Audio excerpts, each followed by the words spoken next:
International day of street children's day அப்படின்னு சொல்லிட்டு ஒரு டேங்க. இது வந்து 2012 கணக்குப்படி கிட்டத்தட்ட 150 மில்லியன் குழந்தைங்க வந்து வீதியில் வசிச்சுக்கிட்டு இருக்காங்க. அவங்களுக்கு சரியான ஒரு அன்றாட தேவைகளோ அடிப்படை தேவை கூட இல்லாமல் வாழ்ந்துங்கிறாங்க அப்படின்ட்டு.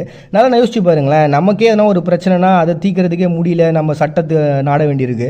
இந்த மாதிரி குழந்தைங்களுக்கு வந்து கேள்வி கேட்கறது கூட ஆள் இல்லை அப்படின்னும் பொழுது ஒருத்தவங்க கடத்திட்டு போகிறது, இல்லை அவங்க ஆர்கன்ஸ்க்காக விற்கிறது, பாலியல் வன்கொடுமை அப்படின்னு சொல்லிட்டு ஏகப்பட்ட பிரச்சனைகளை அவங்க சந்திக்கிறாங்க.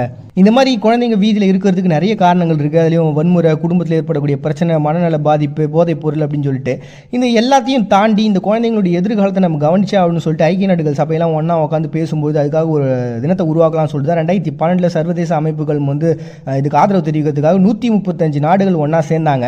ஸோ இப்படி வீதிகளில் இருக்கக்கூடிய குழந்தைங்களுடைய எதிர்காலத்தை மாற்றி ஆகணும்னு சொல்லி உருவாக்கப்பட்ட ஒரு தினம் தான் பார்த்தீங்கன்னா international day of street children's day அப்படின்னு சொல்லிட்டு ஒரு டே வந்து செய்கிறாங்க ஏப்ரல் 12. நெக்ஸ்ட் கஜகஸ்தானில் பார்த்தீங்கன்னா இந்த சயின்ஸ் டே அப்படின்னு சொல்லிட்டு ஒன்று செலிப்ரேட் பண்ணுறாங்கப்பா. இது 1946 அகாடமி ஆஃப் சயின்ஸ்னு சொல்லிட்டு ஒன்று